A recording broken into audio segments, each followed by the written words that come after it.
추구하며 신령한 것들을 사모하되 특별히 예언을 하려고 하라. 아멘. 신령한 것이 뭐냐, 이걸 우리가 어떻게 가지고 살아야 되냐, 우리가 말씀으로 보려고 하고, 사실 내심 말은 안 했는데 1, 2부 때 여러분 3부 꼭 잘 들으세요 이렇게 얘기하고 싶었는데, 뭐 제가 생각을 했다고 꼭 말로 표현을 하진 않더라고요. 그래서 여러분 여기 오셔서 들으시는 분들께 참 축복하고 감사한 마음을 드립니다.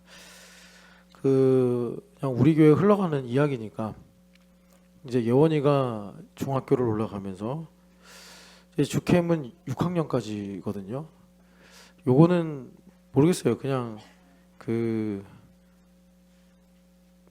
제 몫인 것 같아요. 제 고민인 것 같은데 어떻게 할까? 이제 중학생 올라가면 주캠은 일단 목사님이, 이강호 목사님이 주신 몇 가지 그 내용을 갖고 그대로 하면서 살이 붙고, 그러면서 이제 우리 교회에 어떤 면에서 고유한, 이제 뭐 물론 저쪽 임마누엘 교회도 하고 미래교회도 하고 또 좋은나무 교회도 해왔지만, 우리 교회만의 하나님께서 이제 고유한 주말 캠프를 주셔서 어쨌든 참 감사하게 하고 있습니다. 이번에 가고시마도 다녀왔고, 아이들도 기도하는 바 이제 워싱턴도 가자 이러고 있는데, 중학생이 된 예원이, 그리고 이제 유아도 중학생이 됐어요. 그 다음은 어떻게 할까 하는데, 왜 어떻게 할까 하냐면 1번, 일단은 좋은나무교회 이강호 목사님이 이렇게 하라고 특별히 말씀을 안 하세요. 그러니까 이제 관찰을 하고 뭐 따라 하든지 배우든지 해야 되는데, 이제 우리가 기계는 아니잖아요. 그러니까 이제 보면서 이렇게 하는구나 저렇게 하는구나 하는데, 이제 목사님은 아시는지 모르겠는데 저희가 제자들로서 고민한 게 있는데, 그게 뭐냐면, 왜 이제 좋은나무교회 C캠, 철주식 캠프에서 C캠이라고 합니다. 거의 그래서 기숙학원처럼 하고 있다고 알고 있어요. 듣는 바. 실제로 제가 뭐 현장을 목도한 건 아니기 때문에 정말 그런지는 모르겠는데, 어쨌든 애들이 거의 교회 와서, 그러니까 이제 학교 갔다 오면 잠깐 집에 들렸다가 돌아와서 교회에서 계속 공부하고, 이제 뭐 작업하고, 작업이라는 건 목사님 시키는 이런 숙제들이 있습니다. 그런 거 하고, 그러면 뭐 12시 뭐 이렇게 넘어서까지 공부하고, 이제 아이들이 단체로 그렇게 한다고 해요. 그러면서 사실 이제 뭐 제가 한 질문은 아니고요. 누가 했다고는 얘기 안 할게요. 혹시 이강호 목사님 들으시면 왜 하는 거지? 이제 이런 질문. 스카이를 보내는 게 목적인가? 근데 요즘은 안 하시는데 옛날에는 스카이 얘기 많이 하셨어요. 그러니까 들어보면 스카이 가는 게 목적인가 보다. 그래서 한 번은 용기를 내서, 저는 그렇게 질문 안 했어요. 용기 있는 분이 질문했어요. 스카이가 목적입니까? 그랬어요. 그랬더니 아니라고 하시는 거예요. 아니라고 하시면서 약간 좀 그냥 이제 제가 이렇게 워딩으로 기억을 못하는 거 보면은, 뭐 이제 기독교인의 양식과 인격과 뭐 이런 얘기들, 좋은 뭐 성도 이런 얘기를 하셨는데, 그건 뭐 꼭 C캠을 안 해도 원래 교회가 하는 거잖아요. 그러니까 목사님께서 뭐 이제 이런 얘기도 저런 얘기도 하시는 거예요. 근데 이제 고민을 하면서 왜 해야 되지? 이제 왜 해야 되는지가 제 성격에는 좀 중요해가지고, 그런 중에 이제 우리 교회는 D캠이라고 이름을 붙였어요. 디사이플십 캠프다 이런 건데, 그러니까 우리 아이들이 대부분의 시간을 학교에서 보낸단 말입니다. 그러니까 공부를 한다는 얘기죠. 그러니까 공부를 안 하고 살면 얘네들은 일단 삶이 없는 거예요. 물론 뭐 친구들 만나서 놀고 그럴 수 있는데, 왜 공부를 해야 되지? 공부를 잘해서 좋은 대학을 가는 거 이전에, 제가 이렇게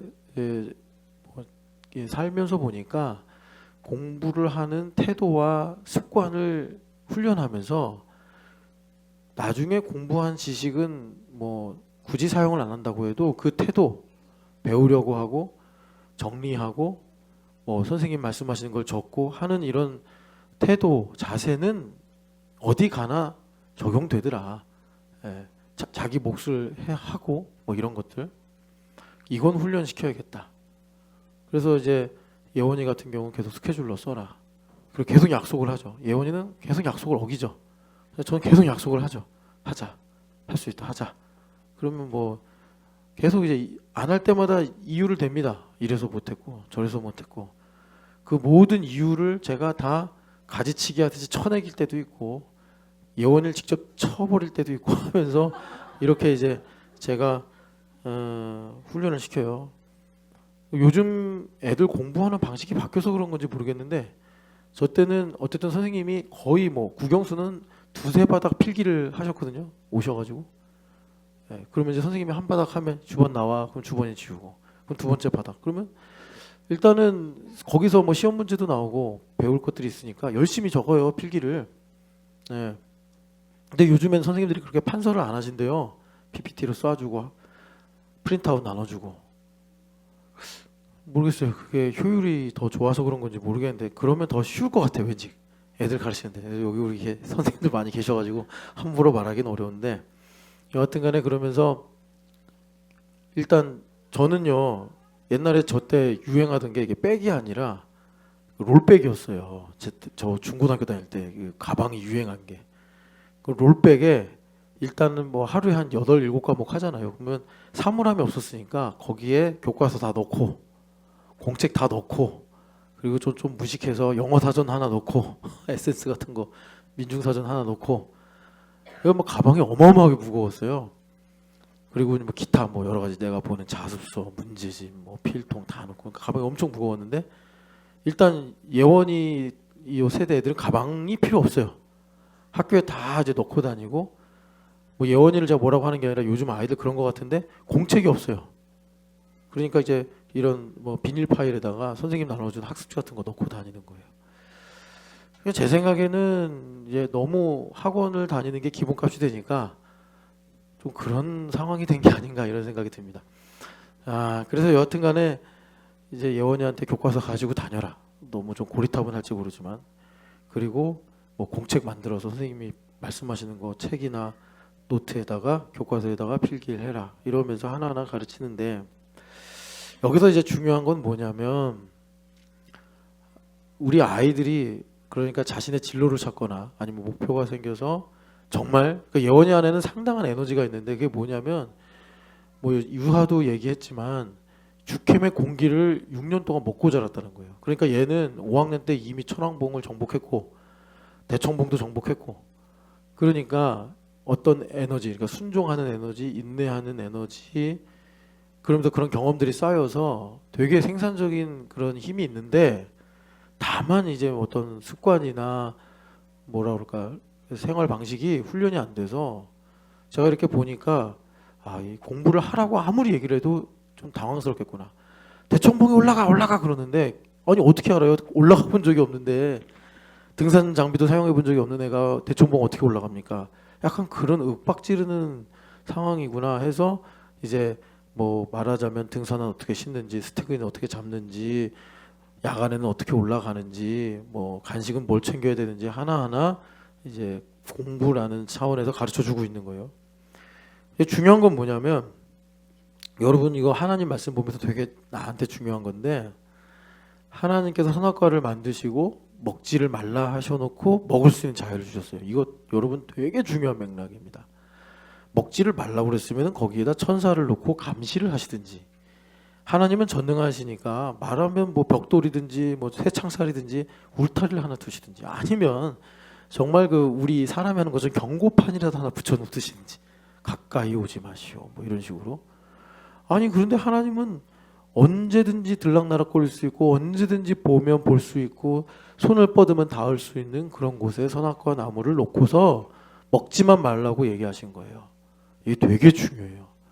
그래서 어떤 신학자는 하나님의 사랑이 뭐냐 선악과를 먹을 수 있는 자유를 주신 것이 사랑이다 이렇게 말씀을 했어요. 근데 여러분 왜 하나님께서 그렇게 선악과를 먹을 수도 있는 이 선악과를 먹음으로 얼마나 우리 인류가 끔찍해졌습니까? 인류만 그래요? 지구도 그렇지 뭐 얼마나 고통이 많아요. 산불도 지금 다 선악과 먹어 생긴 거예요. 저런 것도 다.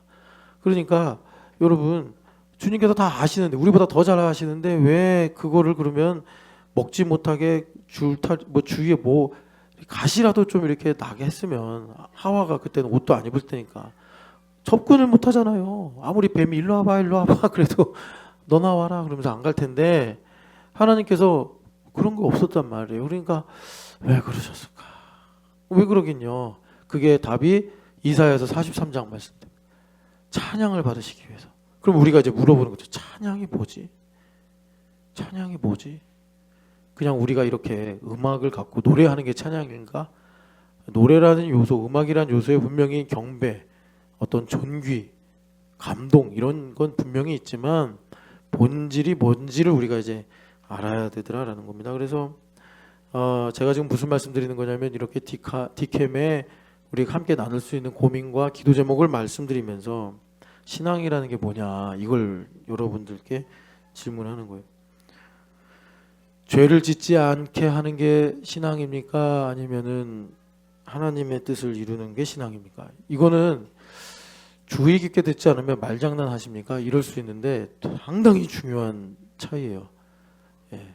죄를 짓지 않게 하는 것이 신앙인 사람은 죄를 안 짓는 게 신앙인 사람은 반드시 죄를 짓습니다. 왜? 우리가 태어나면서부터 죄인이고 그리고 죄라는 게 여러분 야고보서에 나오지만 욕망이잖아요. 욕망이 시작이잖아요. 욕심. 여러분 지금도 북한에서 뭐 사형에 처한다, 교화소에 보낸다 하더라도 암암리에 뭐 K 드라마, K 음악이 오고 안 되잖아요.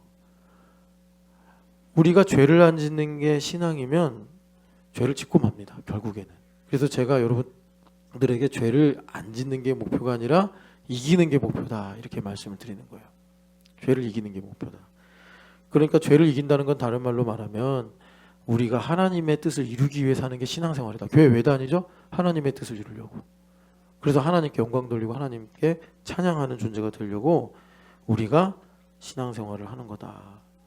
그래서 이거예요. 여러분들 뭐 제가 지금 여기 예원이 뭐라고 하는 게 아니에요. 예원이한테 항상 그래요. 이제 만나면 인사가 그래요. 예쁜 만큼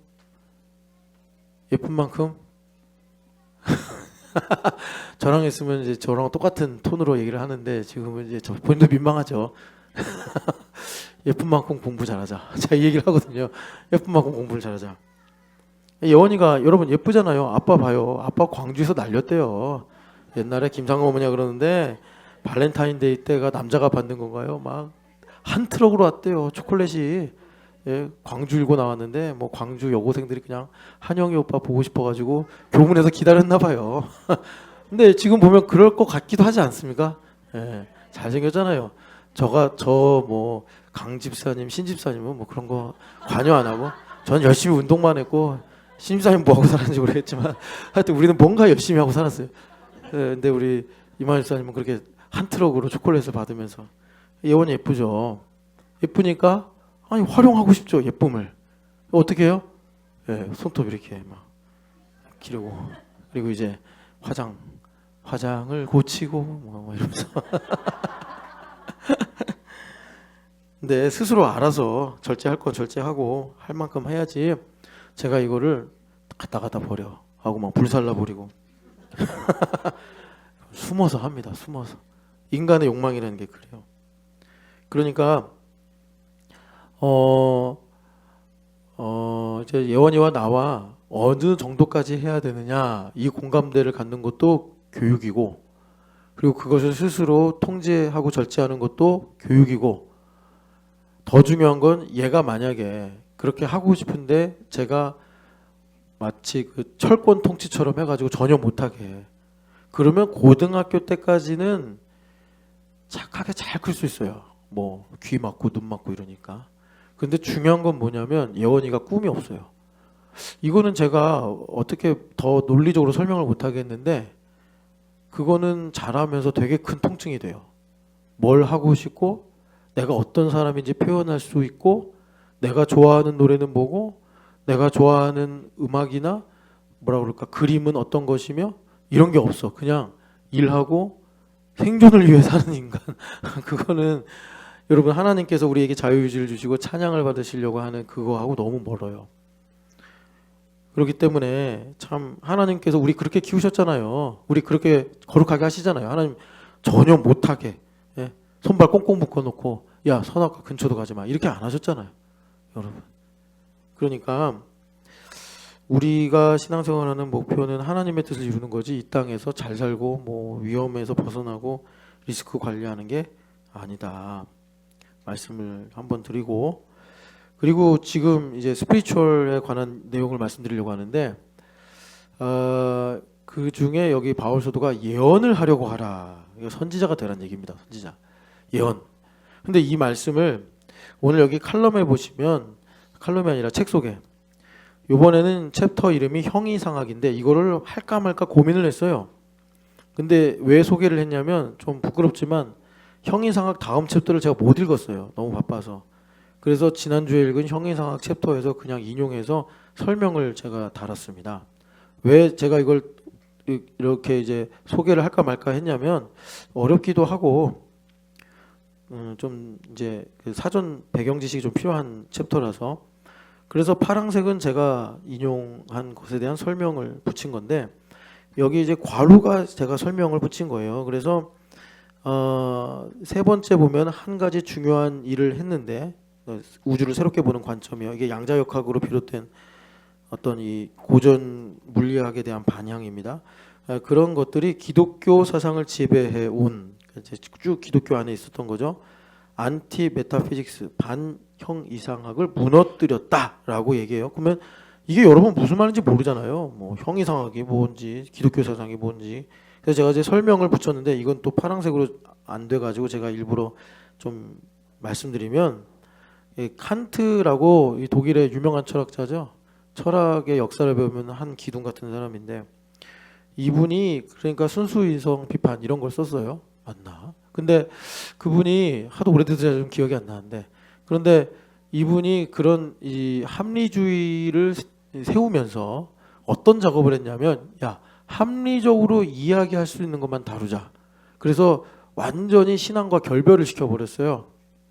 그러니까 신앙이라는 거는 여러분 합리를 넘어가는 거잖아요. 그러니까 신앙은 그냥 내세에 관한 것이나 말로 설명할 수 없는 이제 내면적인 것만 다루고, 마음의 뭐 감정 이런 것만 다루고, 우리가 살아가는 정치, 역사, 경제 뭐 이런 거 기타 등등 그런 것만, 이제 그런 것들은 이성을 가지고 얘기하자 했는데, 그럼 되게 공정하게 어떤 이성과 신앙의 관계를 정립한 것 같은데 신앙을 별나라로 보내버린 거예요. 완전히. 야, 우리 현실 얘기할 때 이제 신앙 얘기하지 마. 그게 여기서 이분이 말씀하는, 메릴린 로빈슨이 말하는 반형이상학입니다. 그래서 이것이 기독교 세상을 지배했다는 건 무슨 말이냐면, 그러니까 공부는 인간적 방법으로 하자는 거죠.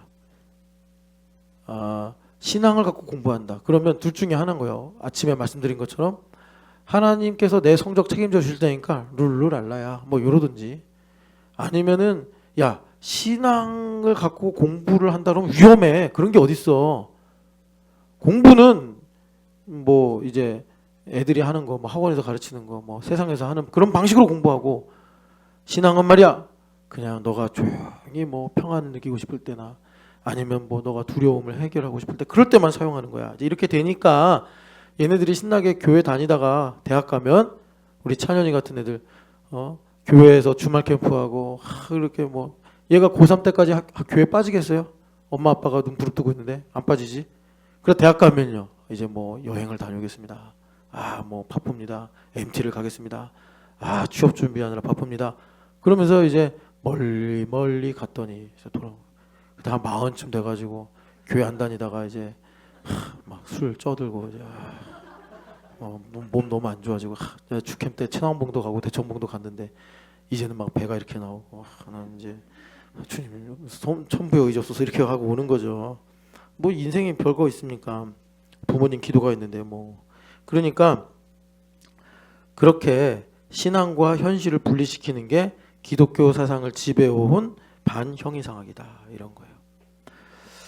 그런 것들, 그런 오랜 세월 동안 이제 우리가 가지고 왔던 틀을 그 양자역학이라는 그런 일종의 세계관이 깨버렸다. 그러면서 우리가 이제 새로운 형이상학을 가져야 되는데, 그 새로운 형이상학이라는 게 뭐냐?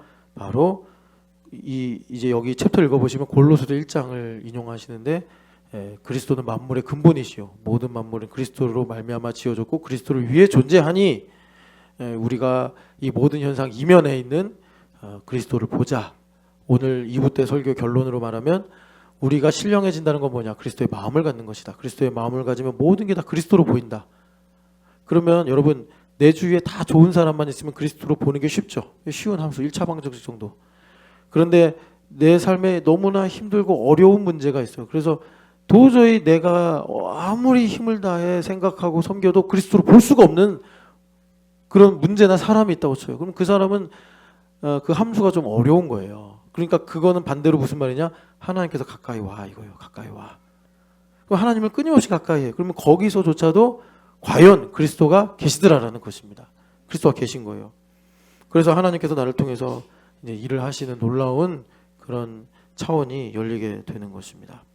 자, 이런 것들을 이제 염두에 두시고 오늘 그 칼럼의 금리와 환율이라는 전혀 뭐 성경에 나오지도 않는 단어를 가지고 제가 여러분들한테 좀 말씀을 드렸는데 이 금리와 환율 그러니까 예언이 뭔지를 좀 여러분들하고 나누고 싶어서 제가 예를 하나 가지고 온 거고 여러분 지금 뭐 시끌시끌하고 어지럽지만 그 중에 우리가 자주 듣는 이름이 트럼프잖아요. 트럼프. 우리 애들도 다 알 텐데 트럼프.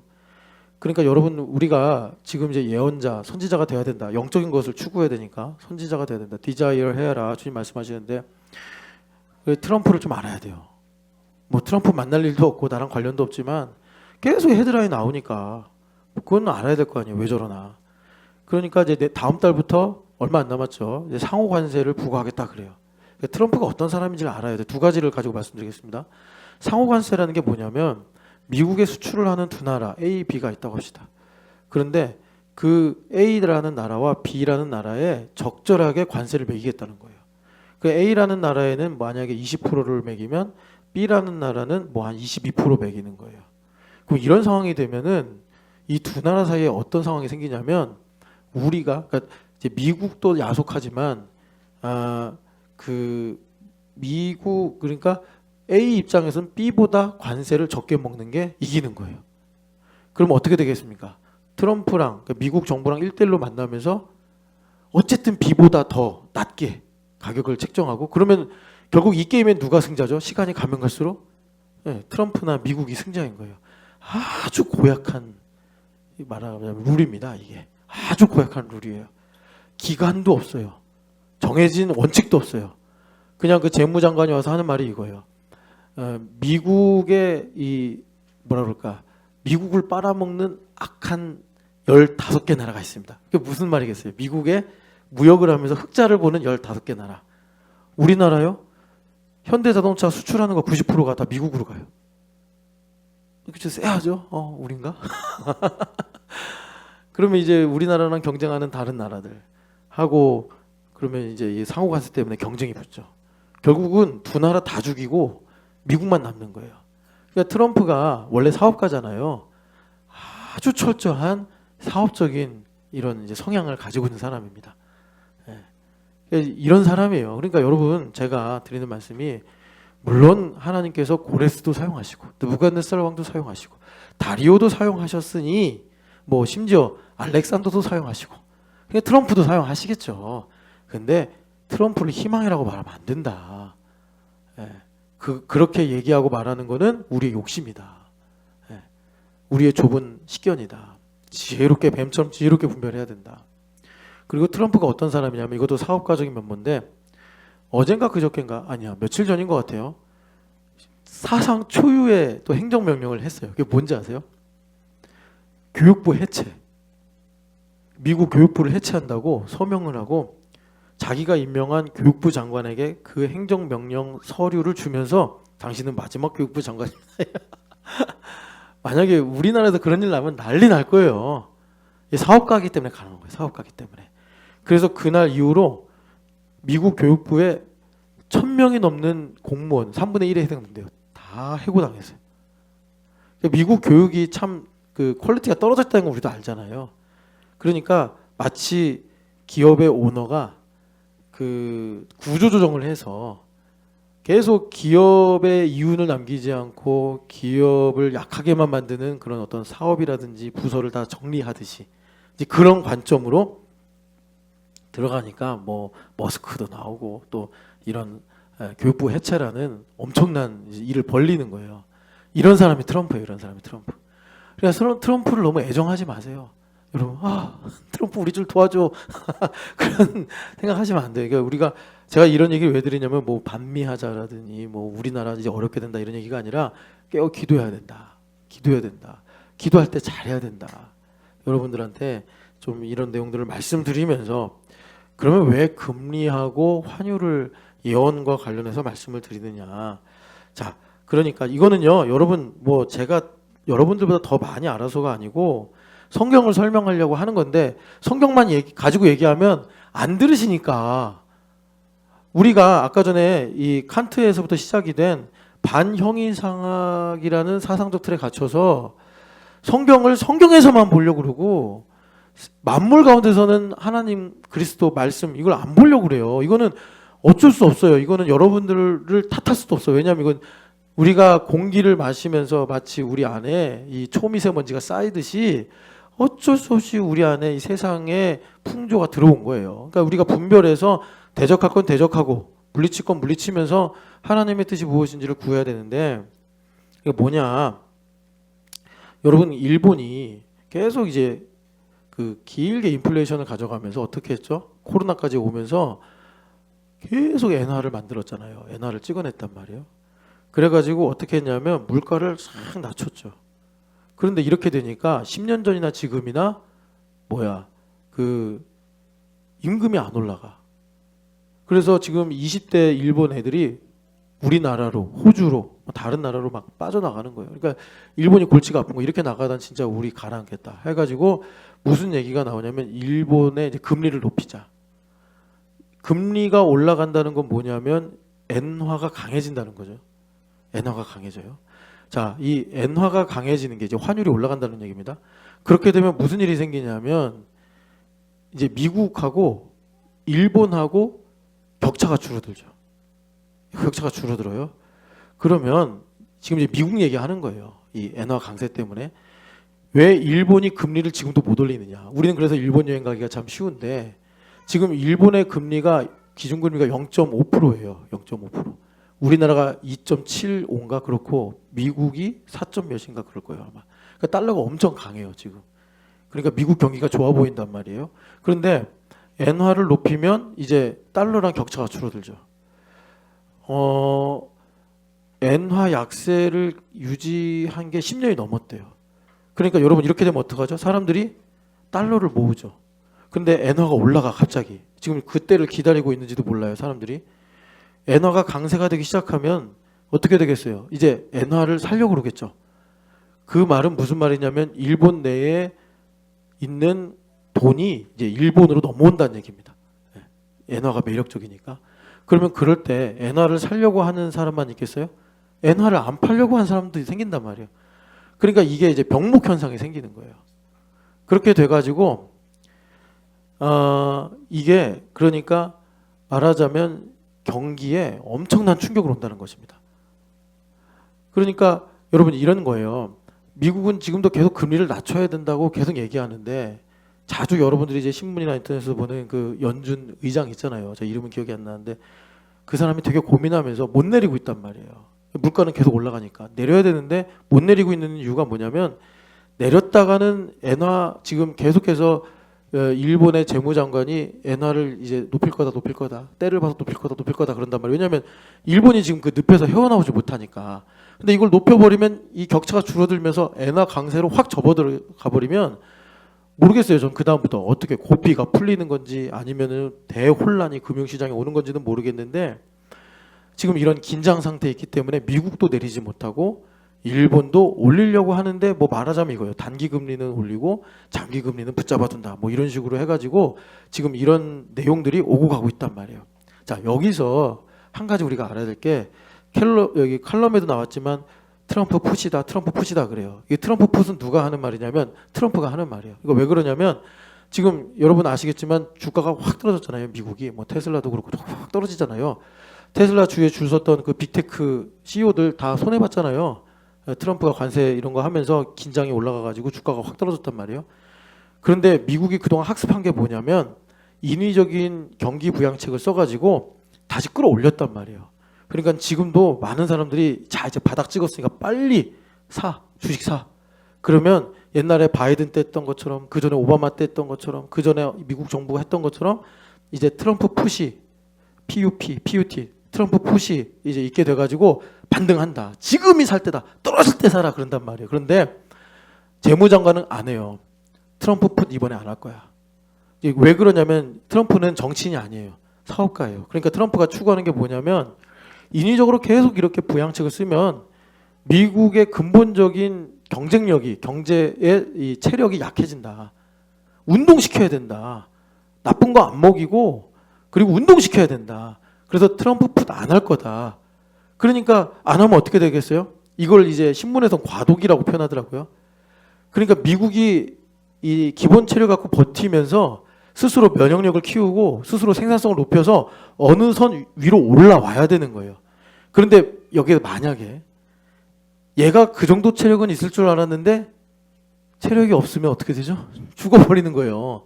그 과도기를 지나가면서 어느 선 이상 건강하다고 생각할 수 있는 이상 올라와야 되는데 그게 안 되면 확 죽어버리는 거예요. 그러니까 지금 사실 이제 이 시장 이 현장에서 보는 사람들은 엄청 긴장하고 있죠. 이게 트럼프의 계산대로 올라갈 것이냐 아니면 우리가 알고 봤더니 미국의 경제 체력이 너무 약해서 사실 응급실 갔어야 되는 상황인데 그런데 이제 이런 것들을 보면 교육 뭐 펜타닐 문제 이런 것이 오고 가면서 제 생각엔 솔직히 그래요. 결국은 정신의 문제인데 그러면 그 민족이나 나라의 정신의 문제인데 미국이 그럴 만한 정신력이 있느냐? 그 미국은 사실은 여러분 그 뭐 멜팅팟이다 해가지고 잡동산이 이렇게 모여서 만들어진 나라잖아요.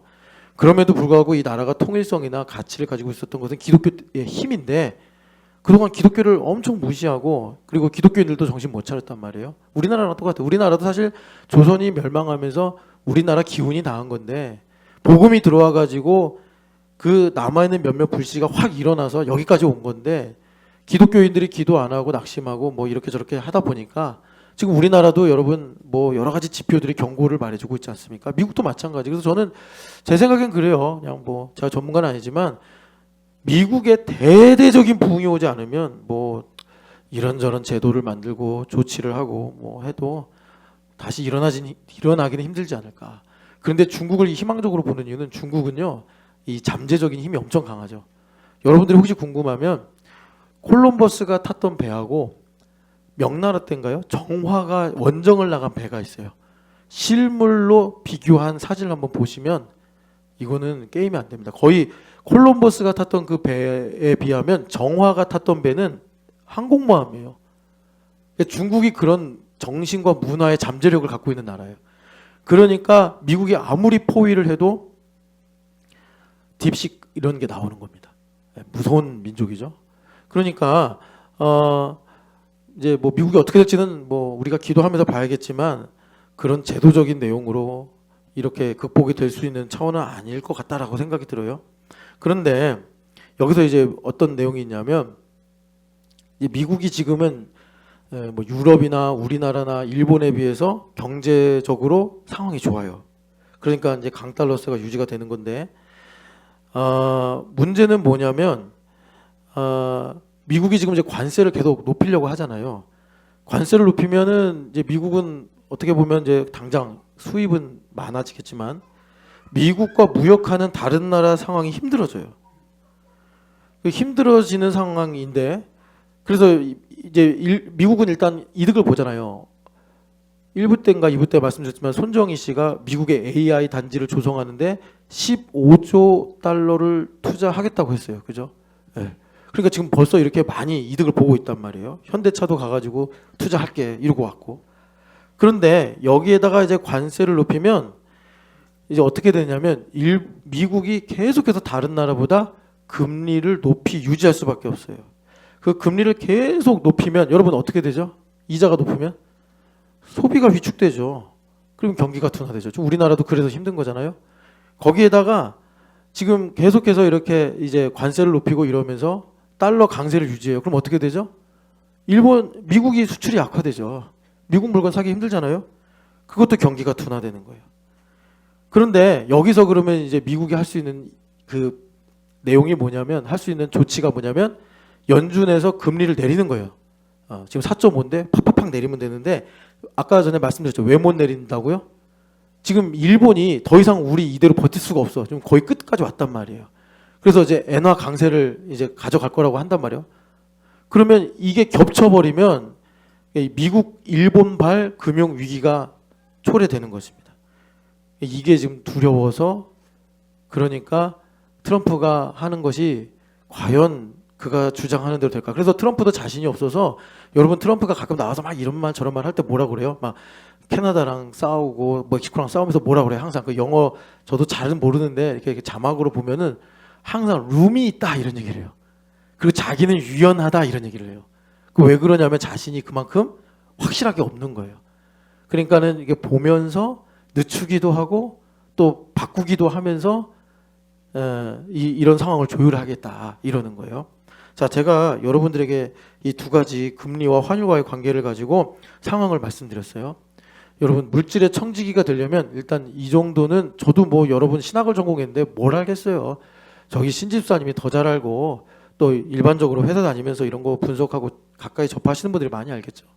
그런데 우리가 이 정도를 알아야지 그러니까 하나님께서 나의 삶에 그리고 이 시대에 하는 일이 무엇인지를 알 수가 있다. 제가 이제 무슨 말씀을 드리려고 하는 거냐면 지금 제가 이렇게 복잡한 여러 가지 얘기하고 있잖아요. 지금 뭐 8월에 이제 미국 정부의 디폴트가 온다. 왜냐하면 부채 상한선에 지금 거의 다 달았거든요. 36조인데 35조 몇천억 원 정도 이렇게 돼가지고 지금 이제 간당간당 한단 말이에요. 그러면 이제 이대로 계속해서 빚이 늘어나면 지난번에 한번 여러분 보셨잖아요. 제가 언제인지 기억이 안 나는데 미국이 완전히 멈춰버리잖아요. 부채 상한선을 높이지 않으면. 그러면 또 이제 모여가지고 디폴트가 되지 않게 하려고 부채 상한선이 높이면 어떻게 되죠? 그럼 또 금리가 올라가는 거예요. 금리가 올라가면 어떻게 되죠? 그럼 이제 부담이 엄청 커지는 거예요. 그러니까 이러나 저러나 물론 묘수가 있는지는 모르겠지만 야 미국 경제가 잘 되기보다 정말 디톡스 한다고 해가지고 지금 뭐 트럼프 콜이냐 푸시냐 하는데 야 이거 이러다가 완전히 그냥 긴 침체로 가는 거 아니냐 이런 우려가 있단 말이에요. 그러니까 여러분들이 이런 걸 잘 알면서 어떻게 해야 되냐면 그러니까 예언이 이런 거란 겁니다. 다니엘서, 예레미야서, 이사야서 다 이런 이제 말씀들이 있는데 거기에 주님께서 이럴 것이다. 다니엘에게 이런 일이 일어날 것이다라고 말씀하는 이런 것들이 다 그러니까 지금 우리는 경제적인 룰을 가지고 상황을 가지고 미래를 예측하자라고 하는 건데 하나님의 말씀과 그리고 만물을 통치하시는 하나님의 이런 이치들을 통해서 그러니까 하나님께서 성령 하나님을 우리에게 부어주실 때 우리가 선지자가 되어 말하자면 이겁니다. 우리 입에서 나가는 하나님 말씀이 리빙 워드로 역사한다. 그래서 여러분 이제 여기서부터 잘 들으셔야 돼요. 아까 들었던 얘기가 복잡해서 무슨 얘기인지 모르겠어요. 하지만 핵심은 뭐냐면 금리와 환율이라는 이런 내용들이 실제로 내가 살아가는 모든 것들을 결정한다. 그래서 지금 이거 갖고서 경기가 둔화되냐 침체되냐 다시 어떻게 해결할 수 있는 방법이 있냐 이거 갖고 지금 사람들이 복잡하게 논하고 있는데 그러니까 이런 것들을 예측이라고 하잖아요. 예측. 예언은 뭐냐면 자 이거 한번 보여드릴게요. 선지자들의 역사인데 아브라함도 선지자였고 그 이전에 에녹도 선지자였지만 선지자라는 이 내용으로 본격적으로 어떻게 그 역사가 시작이 된 게 엘리야입니다. 엘리야. 여러분 솔직히 엘리야 이전에 뭐 물론 사무엘 선지자도 있었지만 사무엘은 사사였고 그러니까 엘리야가 선지자로서 이제 그 독보적인 이런 뭐라 그럴까 역할을 했죠. 그래서 엘리야를 왜 특정하냐면 엘리야 때 이 선지자들이 예언을 하는데 예언에 중요한 핵심 메시지가 있어요. 이게 뭐냐면 남은 자예요. 그래서 남은 자 7천 명을 엘리야가 세미한 소리로 듣고 깨닫습니다. 그래서 엘리야가 이때부터 본격적으로 하는 게 뭐냐면 선지 학교를 만들어요. 그전에는 이런 게 없었어요. 그래서 엘리야로부터 바통을 받은 엘리사가 하는 거 보면은 뭐 길갈에도 선지 학교가 있고 여리고에도 선지 학교가 있고 그래요. 그래서 엘리야 때부터 선지자들의 세계가 뻗어나갑니다. 그래서 대표적으로 이제 우리가 주목하는 선지자가 이사야 선지자예요. 이사야 선지자가 우시야 왕이 죽던 해부터 이제 선지 활동을 시작했는데 이때 비슷하게 활동한 사람들이 아모스 뭐 이런 사람들 그리고 요나 북이스라엘에 다 아모스 요나는 다 북이스라엘 사람 이사야는 남유다 사람입니다. 그리고 이제 이사야 선지자의 뭐 이제 맥을 잇는 사람이 예레미야 때 그러니까 망하죠. 남유다가 망하고, 요때 비슷하게 일하신 분이 하박국, 예, 이렇게 있습니다. 뭐 이쯤에 또 미가 이렇게 있고, 그래서 예레미야, 그리고 예레미야 후배가 이제 에스겔. 아, 이거 다 적으려니까 힘드네. 어디 갔냐? 예, 겔. 약자로 적을게요. 다니엘. 이게 포로 때죠. 포로 돌아온 다음에 대표적인 사람이 학계, 쓱, 또 누가 있지? 뭐 이런 사람들, 이런 분들 계시고, 그러다가 마지막에 이게 다시 이렇게 딱 한 사람으로 집중이 돼요. 누구죠? 예, 세례 요한입니다. 세례 요한. 그리고 이제 이제 완성이 된 것이 예수 그리스도예요.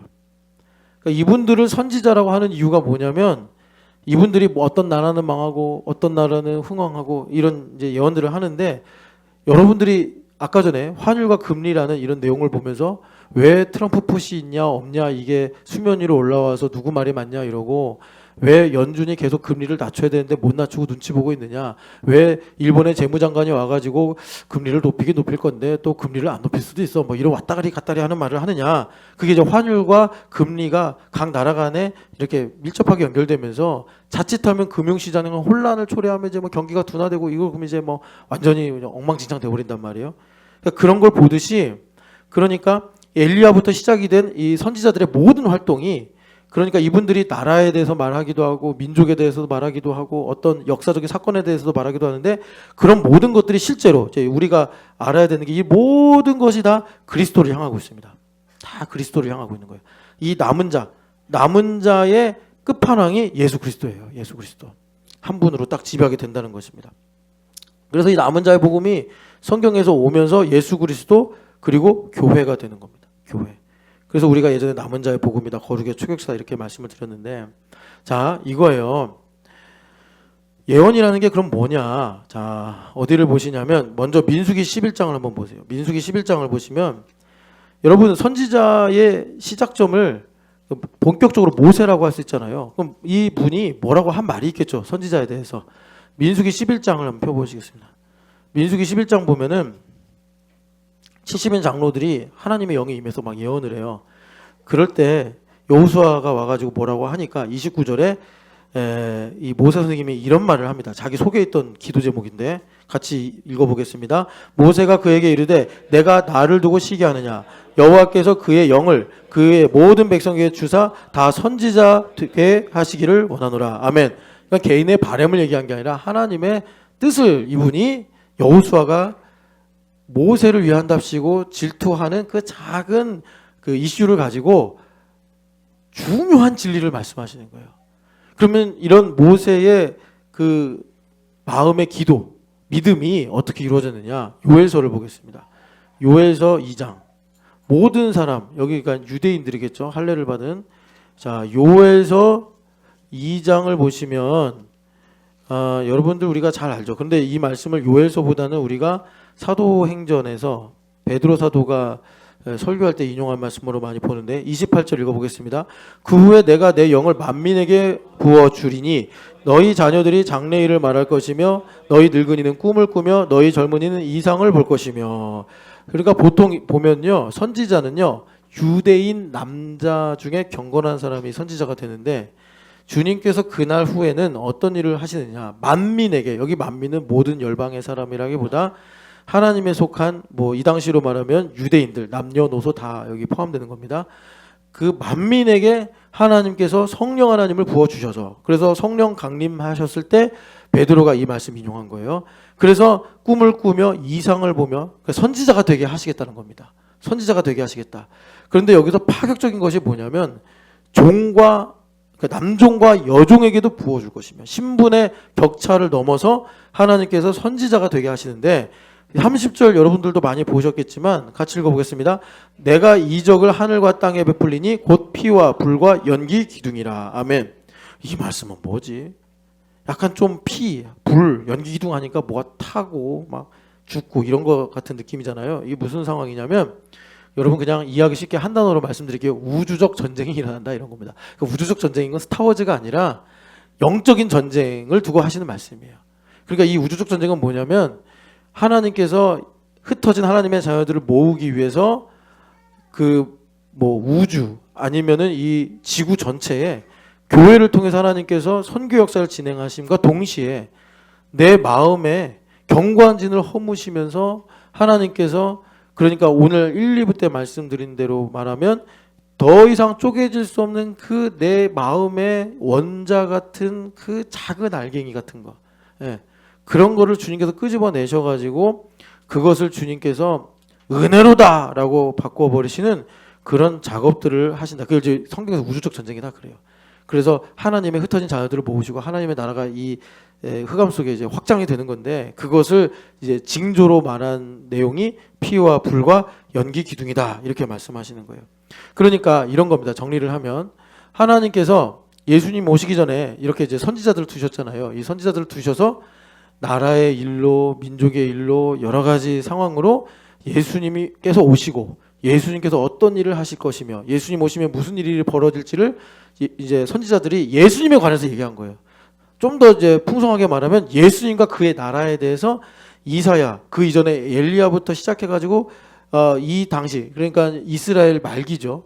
혼란이 오고 틀이 막 이렇게 와해되는 이런 상황 속에서 하나님께서 많은 선지자들을 일으키셔서 뭐 니느웨도 회개시키시고 그러면서 열방을 향한 하나님의 사랑도 가르쳐 주시고 또 나훔을 통해서 니느웨가 어떻게 멸망할지도 예언하시고 오바댜를 통해서 하나님께서 또 이 옆에 에서를 어떻게 심판하시며 구원하실 것까지 주님께서 이렇게 예수님과 예수님으로 말미암은 그 하나님의 나라가 어떤 건지를 말씀하시고 그래서 이제 여기 요엘서 말씀대로 주님께서 교회를 세우시면서 성령 하나님을 부어주셔서 이제는 가진 자든지 없는 자든지 또 뭐 민족이 어떤 사람이든지 그가 귀족이든지 종이든지 어리든지 할아버지든지 간에 상관없이 성령 하나님 부어주셔서 모세가 꿈꾸었던 그 비전 나는 여기 있는 70명만이 아니라 지금 모든 사람들이 다 선지자가 되기를 원한다라는 하나님 나라 비전을 교회를 통해서 이루셔서 그러면 다시 우리가 고린도전서 14장을 보면 사랑을 추구하며 그 그리스도를 사모하며 그것과 동시에 신령한 것들을 사모하라. 그러면서 이 신령한 것을 지금 여러분 14장을 읽어보신 분들은 알겠지만 우리가 정말 의심 없이 영적이다라고 할 수 있는 게 방언인데 왜냐하면 방언은 인간의 이성으로 이해할 수 없는 말이니까요. 그런데 그것과 예언을 비교하면서 특별히 예언을 해라 이렇게 말씀하시는 이유가 뭐냐면 성령 하나님 내게 임하셔서 내가 영적인 가치를 발견하고 추구하고 이렇게 돼요. 그러면 가장 그 분명한 증거가 내 입에서 나가는 말이 내가 하는 말이 아니라 성령 하나님으로 말미암아 내 안에 살아계신 예수님께서 하시는 말씀이 된다는 것입니다. 그래서 예언이라는 게 모르는 걸 뭐 내가 깨달아서 신비롭게 얘기하고 뭐 날과 시를 맞추고 이게 예언이 아니라 이 3절 밑에 보면은 같이 읽어보겠습니다. 그러나 예언하는 자는 사람에게 말하여 덕을 세우며 권면하며 위로하는 것이요. 그러니까 나를 만난 사람이 정죄를 받고 낙심을 하고 뭐 이렇게 뭐라 그럴까 또 상처를 받고 이러는 것이 아니라 예수님께서 내 안에 계셔서 나의 입술을 통해 말을 하니까 여러분 예수님께서 치유사역하실 때 필요하면 만지기도 하시고 발라주시기도 하셨지만 대부분 예수님께서 빠짐없이 사용하시기 말의 권세입니다. 그래서 내가 하는 말은 내가 하는 것이 아니라 아버지께서 보여주신 것을 말한다.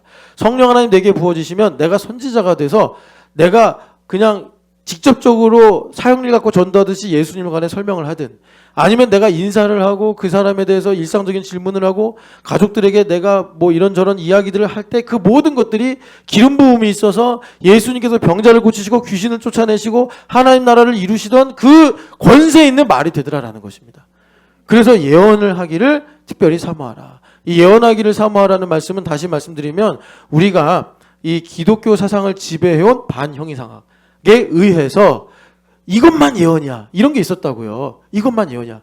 그래가지고 남이 모르는 그 신비로운 세계를 깨달아서 그런 어려운 말을 하고 그것만이 예언이 아니라 아까 요엘서의 비전처럼 하나님께서 우주적 전쟁 그전에는 그러지 않았는데 예수님께서 부활하시고 하나님 우편에 계시면서 진두지휘를 하시면서 계시록에 보는 것처럼 하나님의 군대가 온 세계를 휩쓸며 하나님께서 택하신 영혼들을 좀 찾아내는 작업을 하고 계시단 말이에요. 이게 우주적 전쟁인데 그것이 내 안에서는 어떻게 이루어지냐면 내 안에 감춰진 이 도저히 깰 수 없는 이상한 원자 이 쇳덩어리죠 사실. 그거를 하나님께서 드러내시는데 아까 전에 갈라디아서 3장 22절 2부 때 읽어드렸잖아요. 성경이 모든 것을 죄 가운데 가두심은 왜 그런 거죠? 모든 것을 믿는 자들에게 주시기 위해서. 사실 이 원자라는 문제 안에 하나님께서 내 삶을 바꾸시고 하나님 나라가 상속되게 하시는 그 비밀이 여기 있다는 거예요. 그래서 마침내 여러분 이제 우리가 부활주일이 다가오면서 부활로 가야 되는데, 그래서 여러분 뭐라고 그래요? 바울 사도가 부활에 관한 말씀을 15장에 하시면서 죄의 권능은 율법이요. 아니야. 아이고, 내가 오랜만에 인용하려니까 기억이 안 나네. 55장 55절 한번 읽어보겠습니다. 15장 55, 56절 같이 읽어보겠습니다. 사망아 너의 승리가 어디 있느냐? 사망아 내가 쏘는 것이 어디 있느냐? 사망이 쏘는 것은 죄요. 죄의 권능은 율법이라. 아멘.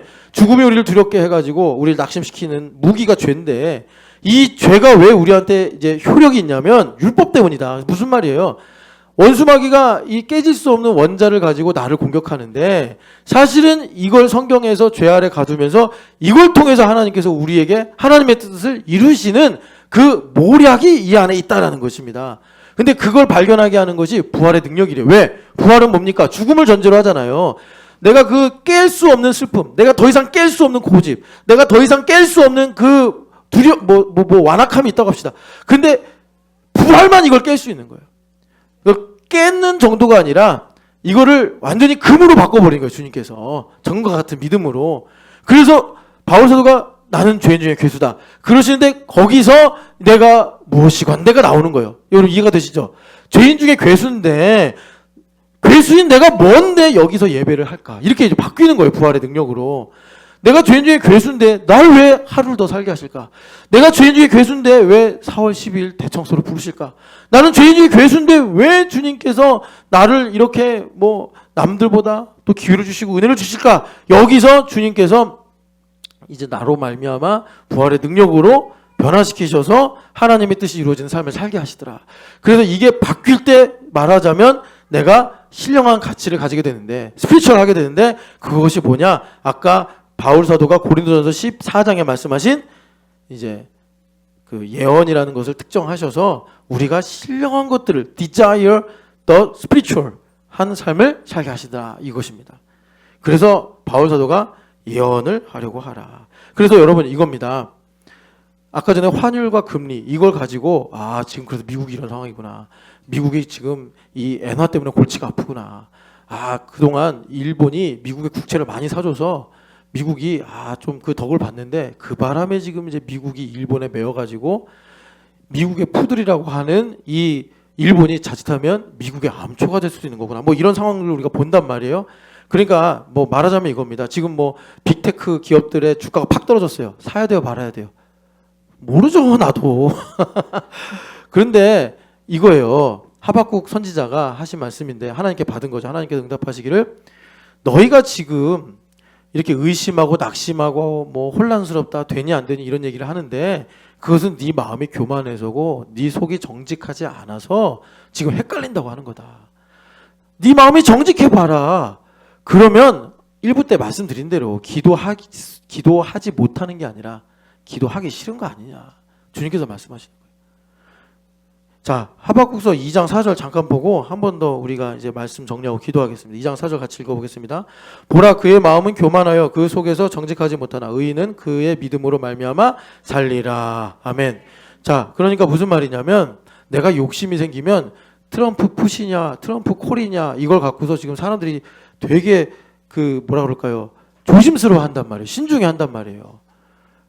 그러니까 지수가 팍 떨어졌어요.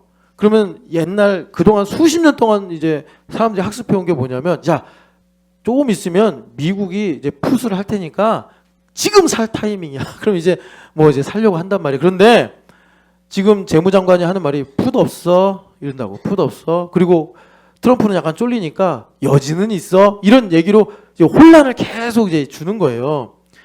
욕심이 없으면 이런 가운데서 하나님의 뜻이 무엇인지를 정직하게 볼 수가 있는데, 하나님께서 말씀해 주신다는 거죠. 도저히 내가 못 알아들으면 길에서 걸려 넘어지게 해서라도 하나님 알게 하세요. 하나님 그렇게 자비로우신 분인데, 내가 교만하고 정직하면 지금 하박국이 늪에 빠져가지고 하나님 계신 거 맞습니까? 하나님 도대체 왜 이럽니까? 해가지고 지금 정신없는 기도를 1장에서 쭉 했단 말이에요. 하나님 오르십니까? 하나님 지금 다스리시는 거 맞으십니까? 그런데 하나님께서 이제 청진기를 대고 진찰하시면서 네 마음이 교만하고 너 마음이 정직하지 않으면 너 이거 몰라.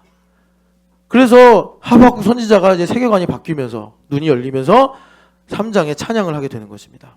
여기 믿음이라는 것이 이제 히브리어로 말하면 에문나라는 건데, 여러분 그 히브리어는 어원이 있습니다. 이 어원을 가지고 사전을 찾게 만드는 그런 것도 있는데,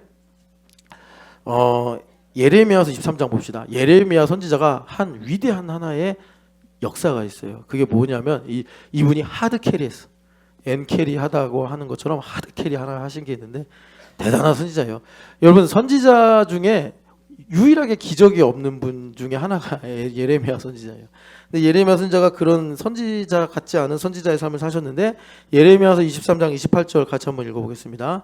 이분이 시대를 뒤집어 버렸어요. 어떻게 바꿨냐면 28절, 여호와의 말씀이니라 꿈을 꾼 선지자는 꿈을 말할 것이요 내 말을 받은 자는 성실함으로 내 말을 말할 것이라 겨가 어찌 알고과 같겠느냐. 아멘.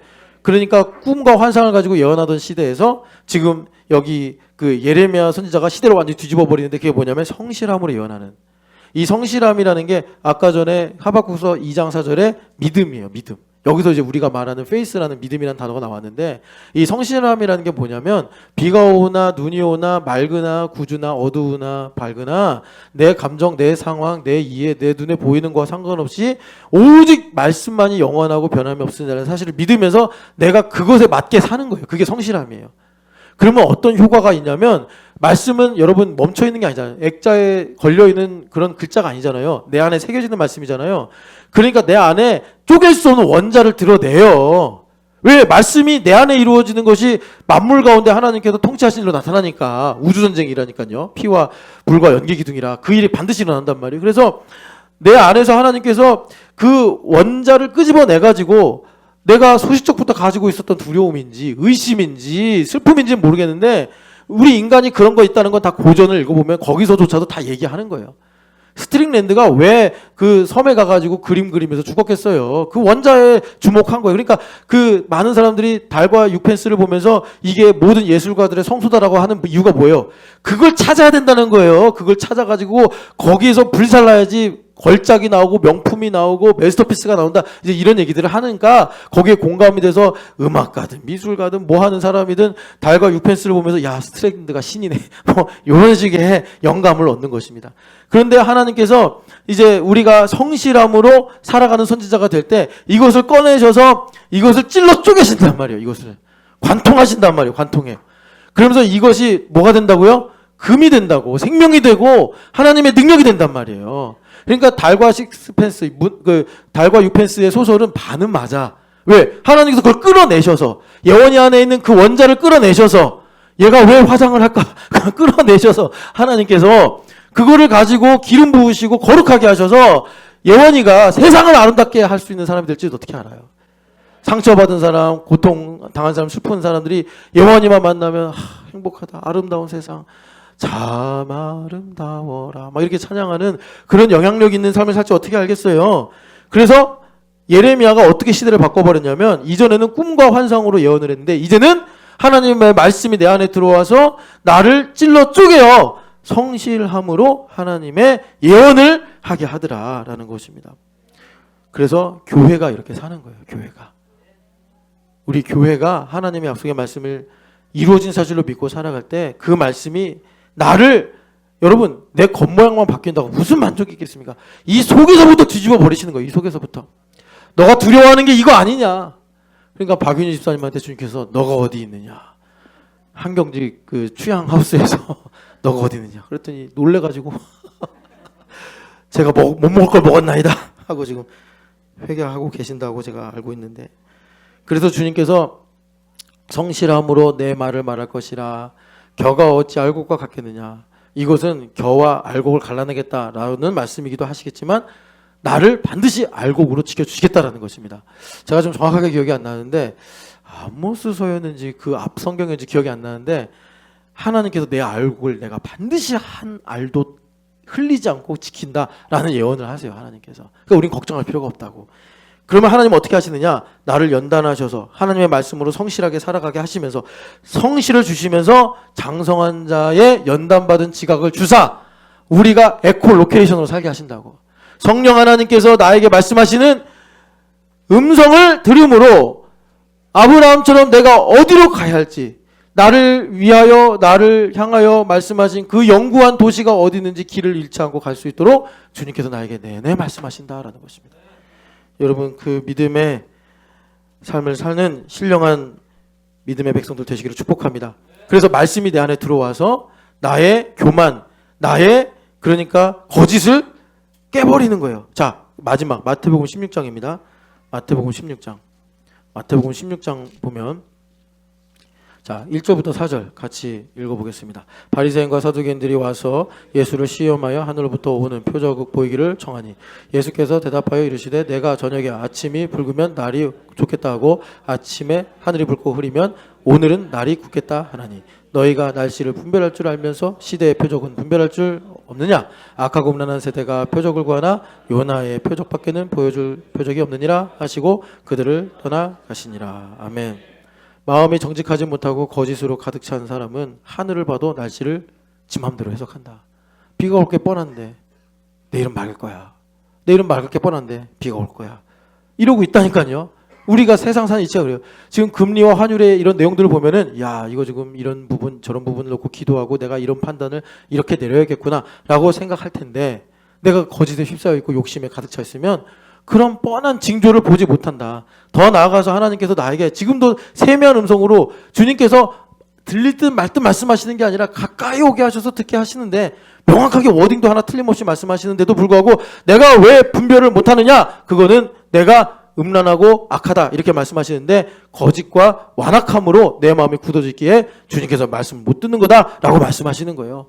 여러분, 교회로 우리를 부르셔서 주님께서 우리에게 말씀하신다고. 그러니까 바울사도가 신령한 것을 추구하라 하시는 거예요. 신령한 것을 추구하라. 그런 일들이 우리에게 이제 주님께서 성령 하나님 부어주셔서 우리로 하나님의 뜻이 무엇인지 분명히 알게 하셔서 나로 믿음의 길을 걸어가게 하십니다. 자, 우리 같이 자리에 일어나서 찬양합시다.